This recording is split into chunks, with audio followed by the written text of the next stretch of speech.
Hi babies, welcome back to your home parce que vous êtes ici chez vous. J'espère que vous allez bien mes amours. Moi j'aurais tendance à dire que je vais bien, c'est ce que je dis d'habitude, sauf qu'en fait je peux pas vous cacher la vérité, ça va pas. Pas que ça va pas parce que ça va pas parce que mon travail, vraiment, en fait ça m'énerve. Mon réseau et YouTube, ils sont en train de réduire mon travail à néant. Si vous suivez un peu le délire, vous savez qu'on est en pleine semaine de KEVS, sauf que ça fait 3 jours qu'il n'y a pas eu de KEVS. À cause de quoi? À cause de mon réseau Wi-Fi. Les vidéos précédentes, je les ai postées sur YouTube, sauf qu'elles ont disparu. Genre vraiment, moi une fois que je poste mes vidéos sur YouTube, après je les supprime, parce que normalement elles sont sur YouTube, c'est sécurisé. Sauf qu'en fait, idiote que j'étais, et c'est même pas de ma faute en vrai de vrai, à ce moment là j'avais pas de réseau, mes vidéos ont été supprimées alors que normalement elles se mettent dans les brouillons, enfin bref. Franchement ça me fatigue. Là les vidéos que je suis en train de filmer là, j'espère réellement qu'elles vont pouvoir se poster dimanche, sinon je vais tout casser, je vais tout casser. Si vous me suivez sur Insta et sur Snap, vous suivez mes péripéties, vous savez les problèmes que j'ai ces temps-ci avec ma Wi-Fi, que ce soit la box de chez moi ou même avec mon téléphone, c'est complètement galère, donc je suis vraiment désolée. Je vous dis la vérité, quand on fournit un travail, surtout filmer et monter, vous voyez ça comme ça, mais ça demande énormément de temps, énormément de taf, et que tu vois ton travail il est réduit à néant à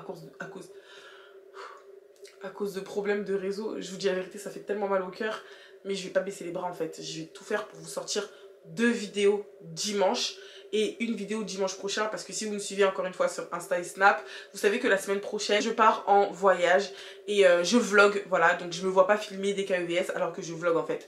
Mais en tout cas promis, genre vraiment ça c'est un truc que je me promets à moi, même pas à vous.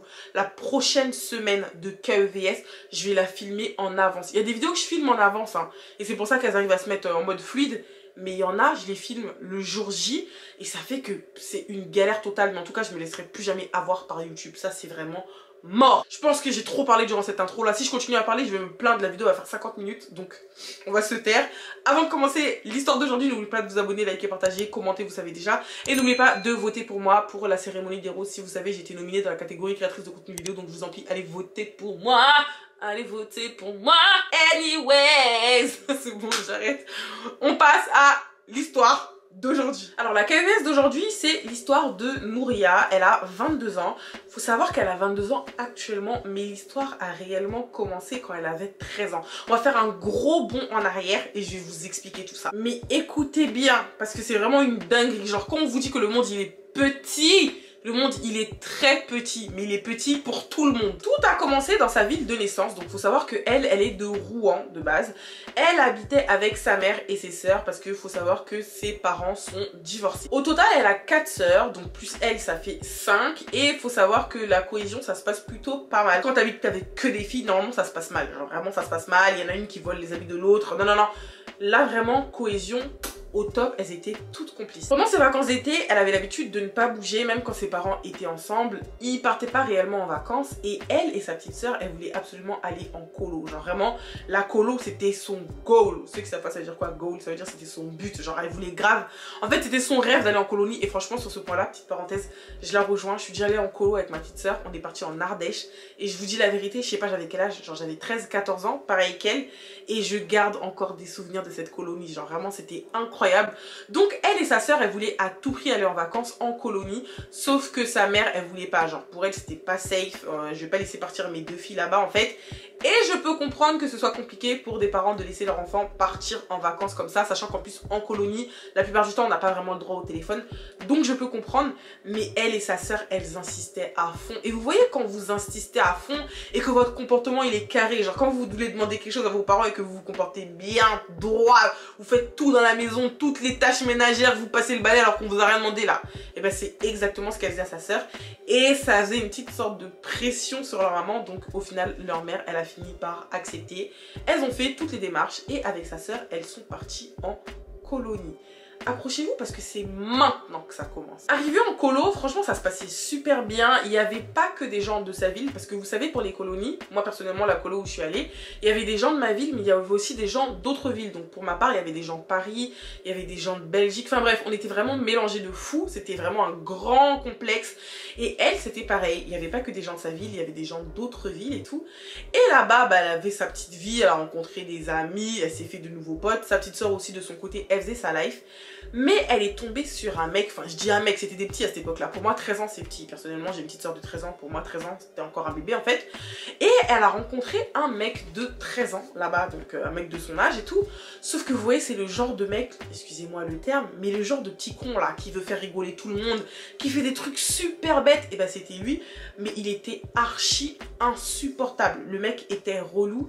Et elle aimait pas son comportement en fait, enfin il faisait rire les gens mais en rabaissant d'autres personnes, et elle c'est quelque chose qu'elle pouvait absolument pas supporter. Et malheureusement le groupe de potes qu'elle s'est faite, ben le mec il faisait partie de ce groupe de potes là, donc elle était obligée de se le coltiner pendant toute la colo, et carrément à un moment ils se sont pris la tête parce qu'il allait beaucoup trop loin en fait. Le mec elle pouvait pas le voir, elle pouvait pas le sentir, elle pouvait pas le voir. Mais franchement mis à part ces petites altercations avec le mec en question, elle avait son petit groupe comme je vous ai dit, lui parfois elle le mettait de côté, elle rigolait avec les autres, sa petite soeur faisait sa vie de son côté, et la colo se passait super bien, genre vraiment elle s'est fait des potes, elle s'est fait de trop bons souvenirs, c'était incroyable, et elle est rentrée chez elle avec sa petite soeur. Après être rentrée, elle a continué à vivre sa petite vie tranquillou, sa soeur aussi, enfin bref, toute la famille vivait sa vie tranquille jusqu'au moment où la mère a décidé de faire un dossier de logement, voilà, pour déménager. Et elles, donc je parle de elle et toute sa famille, donc c'est que des filles, donc elles ont décidé de déménager à Lille, elles sont toutes parties à Lille. Et ça coïncidait avec la période où elle est rentrée en BTS. Donc toute la famille déménage à Lille, Nouria elle rentre en BTS, son lycée, parce que vous savez les BTS c'est dans des lycées. Le lycée elle était assez loin de chez elle mais c'est super bien desservi, donc en vrai elle sentait pas trop la durée. Et elle a fait sa première journée de cours. Les gars tenez-vous bien, genre vraiment tenez-vous bien parce que là c'est épique. Genre ce qui va se passer c'est épique. Elle arrive dans la salle de classe, elle s'assoit et tout à la place à laquelle elle veut. Et le prof commence à faire l'appel. Donc il fait l'appel, il dit son nom, il dit le nom de d'autres élèves. Et là il dit un nom. Et elle se retourne, elle voit que la personne, elle répond présente. Mais elle connaît cette personne en fait, elle connaît ce nom. Et figurez-vous que la personne, donc le mec en question qui est dans sa classe, c'est le mec qu'elle avait rencontré en colo. Le mec super relou qu'elle ne pouvait pas blairer. Quand elle a entendu son nom, il faut savoir que elle c'est une personne assez timide, assez réservée. Elle s'est retournée, elle l'a reconnu bien évidemment parce qu'il n'avait pas tant changé que ça.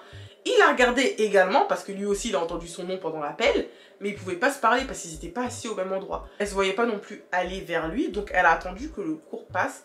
Et pendant la pause, il est venu vers elle et il lui a dit mais enfin tu te souviens de moi? Elle a regardé, elle a dit ouais je me souviens de toi, mais pas dans le bon sens en fait. Je me souviens que t'étais un petit con, voilà. Et il lui a dit non mais j'ai changé, j'étais comme ça parce que vas-y j'étais petit et tout, j'avais 13 ans, j'étais pas très mature mais maintenant je me suis assagie, tout ça. Et ils ont commencé à parler du pourquoi du comment, sachant que je vous ai pas dit pourquoi je vous dis que le monde est petit, c'est que de base ils ne viennent absolument pas de la même ville. Elle de base comme je vous l'ai dit elle habitait à Rouen, elle a déménagé à Lille, lui il est ni de Rouen ni de Lille. Je sais pas si vous vous rendez compte du délire, le mec n'habitait dans aucune de ces deux villes et ils ont réussi à se trouver dans le même lycée, genre avec toutes les personnes qu'il y a sur la terre, elle a dit il fallait qu'elle tombe sur lui, genre le mec qu'elle ne pouvait pas supporter. Bref, ils ont commencé à parler, pourquoi t'es là, pourquoi t'habites ici, tu fais quoi maintenant, nanana. Vous voyez déjà les discussions des retrouvailles là. Et après cette première journée, elle est rentrée chez elle, mais elle était tellement choquée d'avoir retrouvé ce mec, on va l'appeler Adrien. Elle était tellement choquée d'avoir retrouvé Adrien qu'elle en a parlé à tout le monde chez elle quand elle est rentrée. Elle en a parlé à sa mère, elle en a parlé à ses sœurs. Et ses sœurs, elles ne peuvent pas oublier le mec qui lui avait cassé les pieds en colo. Et elles se sont dit c'est vraiment une coïncidence de fou. Genre là c'est le destin pour de vrai que tu le retrouves en BTS alors que vous étiez en colo quand vous aviez 13 ans. Genre vraiment c'est un truc de fou. Et elles avaient raison, effectivement, c'était le destin. Je vais vous passer la période de oui, ils étaient amis, après ils se sont mis en couple. Vous savez déjà comment ça va se terminer si vous avez vu le titre de la story time. Les deux, ils se voyaient de base que en cours. Après, ils ont commencé à se voir aux pauses café. Après, ils ont commencé à se voir à l'extérieur de l'établissement. Et après, ils ont commencé à se fréquenter. Et ils ont fini par sortir ensemble. Mais si Nouria elle savait ce qui allait lui arriver en sortant avec ce mec, croyez-moi elle serait jamais sortie avec lui. Écoutez juste la suite de l'histoire. Et je tiens à préciser qu'il a insisté pour se mettre en couple avec elle. Parce qu'au début, elle ne voulait pas. Genre vraiment pour elle, elle avait encore dans sa tête l'image du petit con là de 13 ans qui faisait n'importe quoi, qui humiliait les gens devant les autres. Elle avait vraiment ça en tête. Sauf qu'il a fini par lui montrer que, écoute ma belle, j'étais petit et tout, ma maturité, enfin c'est plus celle d'un gamin de 13 ans.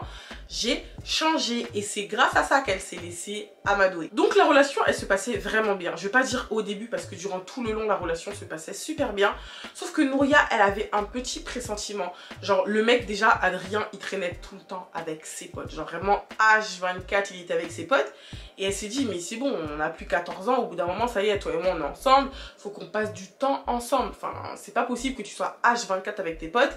Ça déjà ça l'énervait quand même. Mais malgré ça, elle arrivait à faire en sorte qu'il passe du temps avec elle. Donc de temps en temps ils allaient chez elle, de temps en temps ils allaient chez lui. Elle faisait souvent des siestes chez lui, il faisait souvent des siestes chez elle. Enfin bref, les deux là, ils vivaient comme un petit couple normal on va dire. Un jour ils étaient ensemble chez lui. Et c'était pendant un après-midi, une après-midi, je sais pas comment on dit, mais en tout cas c'était pendant l'après-midi. Et il était en train de faire une sieste. Elle regardait la télé normalement, sauf que son petit pressentiment, il est encore venu. Genre c'est comme s'il y a quelque chose qui lui parlait dans son oreille en mode fais-le, fais-le, fais-le.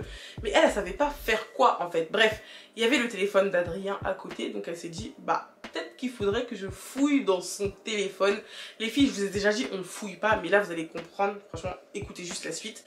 Elle a pris son téléphone, elle a commencé à fouiller à l'intérieur. Elle est partie dans les messages avec ses potes parce qu'elle s'est dit, en fait, il passe énormément de temps avec ses potes, donc je veux savoir qu'est-ce qu'ils peuvent bien se dire dans leur conversation. Les filles, on ne rentre jamais dans des conversations de mecs. Mais là, elle a eu de la chance parce qu'elle n'a rien trouvé dans leur conversation. Donc elle s'est dit, c'est bizarre en fait, peut-être qu'il a supprimé des messages et tout. Juste après ça, elle a commencé à ouvrir tout plein d'applications. Genre vraiment, elle a ouvert toutes les applis et elle s'est dit, bon, parfois on aime bien garder des petits screenshots, des petites photos, donc peut-être que je vais tomber dans sa galerie sur des petits trucs qu'il voulait cacher. Elle a ouvert l'application de la galerie, elle a commencé à monter tout en haut dès la première photo de son iPhone jusqu'en bas. Bon, elle n'a pas trouvé grand chose, elle n'a pas regardé les photos en détail, mais elle a juste survolé quelques photos. Elle est sortie et elle est partie dans les albums. Les filles, si vous voulez fouiller, bon c'est pas bien de fouiller hein, mais je vais vous donner une petite technique. La plupart du temps les mecs ils aiment bien cacher des trucs dans des albums de leur iPhone, d'accord? Elle a vu un album. L'album, il y avait un emoji cadenas et un emoji moins de 18. Vous voyez l'emoji que vous voyez les films interdits de moins de 18 ans là. Elle a vu ça, donc elle s'est dit c'est bizarre en fait, qu'est-ce que c'est? Pourquoi il y a un cadenas? Pourquoi il y a un moins de 18? Sa curiosité a fait qu'elle a cliqué sur l'album. Et quand elle a cliqué sur l'album, tenez-vous bien parce que là c'est très grave ce qu'elle a découvert. Elle a cliqué sur l'album et elle a vu des vidéos de personnes nues. Donc quand elle a vu ça, elle s'est dit mais... Enfin, elle n'a pas encore cliqué sur les images donc elle ne savait pas c'était quoi. Et quand elle a cliqué sur les images, les gars, elle s'est rendue compte, tenez-vous bien, que c'était des vidéos d'elle et lui en plein acte, des vidéos d'elle et lui en train de faire leur bail. Quand elle a vu ça, elle était choquée et je pense que tout le monde aurait été choqué à sa place. Enfin, sachant qu'en plus, là vraiment, elle a dû tomber de haut parce que c'était la première personne avec qui elle avait des rapports. Et elle s'est dit, mais à quelle heure, genre à quel moment il s'est permis de nous filmer? Le mec il est en train de faire sa sieste tranquillement, elle l'a tapé, elle a commencé à le bousculer, elle lui a montré, elle lui a dit mais à quelle heure en fait pourquoi en fait, pourquoi tu fais des trucs comme ça? Et avant même qu'il puisse s'expliquer, elle a pris le soin de tout supprimer parce qu'il n'y avait pas qu'une vidéo, les gars, il y en avait plusieurs vidéos, pas du même jour, plusieurs vidéos de plusieurs jours différents. Je ne sais pas si vous vous rendez compte, le mec il la filmait à son insu en train d'avoir des rapports avec lui. Donc elle lui a posé la question, pourquoi t'as fait ça en fait? Enfin, c'est bizarre de faire des trucs comme ça. Et tenez-vous bien ce qu'il lui a répondu parce que moi je pense que c'est la... J'en ai vu des mecs culottés, mais là je pense que c'est la réponse la plus culottée que j'ai jamais vue de la terre. Le mec il lui a dit, si je t'avais demandé t'aurais dit non, donc je l'ai fait de moi-même. Quand elle a entendu ça, elle s'est dit mais en fait lui, je crois qu'il est né sur le côté, il est même pas né à l'envers, il est pas né à l'endroit, lui il est né sur le tech, genre vraiment à l'horizontale le mec. Elle s'est dit vas-y je vais même pas chercher à parler avec toi. Elle a pris ses affaires, elle est rentrée chez elle et elle s'est dit qu'elle allait en parler à sa mère parce que je vous ai dit, elle est complice avec sa mère et ses soeurs. Vraiment, elles se disent tout. Donc elle s'est dit, elle a peur que les images aient fuitent. Enfin, on ne sait jamais. Ça se trouve en plus qu'elle n'avait pas tout supprimé. Donc elle s'est dit, je vais directement en parler à ma mère et à mes soeurs. Comme ça, si un jour les images elles sortent, tout le monde est au courant et je vais pas me taper la honte en fait. Dites-vous que ce jour-là, sa mère, elle était tellement énervée qu'elle voulait envoyer ses cousins parler un peu à Adrien. Bien évidemment, quand je dis parler, c'est pas pour parler, c'est plus pour discuter avec les points. Vous voyez ce que je veux dire?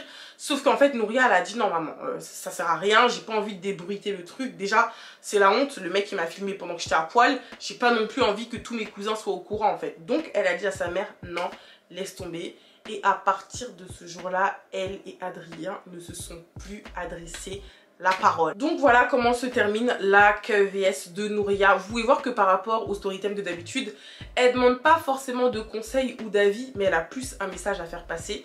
C'est les filles, faites attention et méfiez-vous de tout. Parce que la trahison, elle peut venir de nulle part. Genre là, elle pensait que le mec, il avait changé. Bon après, c'est quand même différent parce qu'il avait 13 ans, c'était un petit.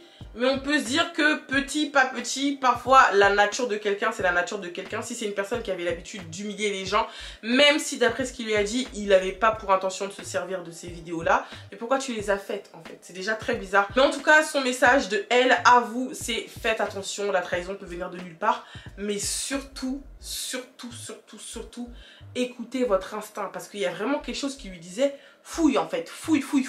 Elle savait pas pourquoi, elle savait pas dans quoi elle devait fouiller, mais tout ce qu'elle savait, c'est qu'elle devait fouiller et elle a cherché. Je vais pas dire ce qu'elle devait trouver, enfin, je vais pas dire ce qu'elle allait trouver, enfin bref, elle a cherché ce qu'elle a trouvé, voilà. C'est pas vraiment elle a trouvé, vous avez compris déjà la phrase, je sais pas comment faire la tournure, mais vous avez déjà compris en fait. Comme d'habitude, n'hésitez pas à me dire ce que vous pensez de cette histoire dans les commentaires, comment est-ce que vous aurez réagi, mais surtout, qu'est-ce que vous aurez fait à sa place. Genre vraiment, tu trouves une secte de toi dans le téléphone de ton mec, tu sais qu'il t'a filmé à ton insu, qu'est-ce que tu aurais fait à sa place? Moi personnellement, j'ai pas grand chose à dire par rapport à cette histoire, à part faites attention. Genre vraiment, comme elle a dit, faites attention, la trahison peut venir de nulle part. Et surtout, ne vous laissez jamais filmer. Là, en l'occurrence, c'était à son insu, elle savait pas qu'elle était filmée. Mais vraiment, les trucs comme ça, je vous dis la vérité, même si vous êtes amoureux et tout, ne le faites pas. Parce que quand vous prenez une vidéo dans votre téléphone, vous ne savez pas où la vidéo ou même la photo part. Donc faites très attention.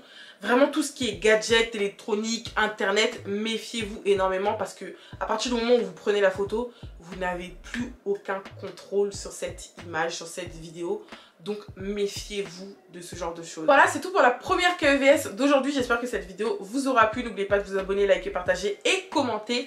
Et on se dit à dans 30 minutes, 1 heure pour une deuxième KEVS. Je pense que si elle est déjà sortie, je vais vous mettre le petit i juste là. Vous aurez juste à cliquer ici pour voir la deuxième KEVS de dimanche. Comme je vous l'ai dit, aujourd'hui vous allez avoir 2 vidéos et une prochaine vidéo dimanche prochain. Merci beaucoup d'avoir regardé cette première vidéo. Je vous fais de gros bisous.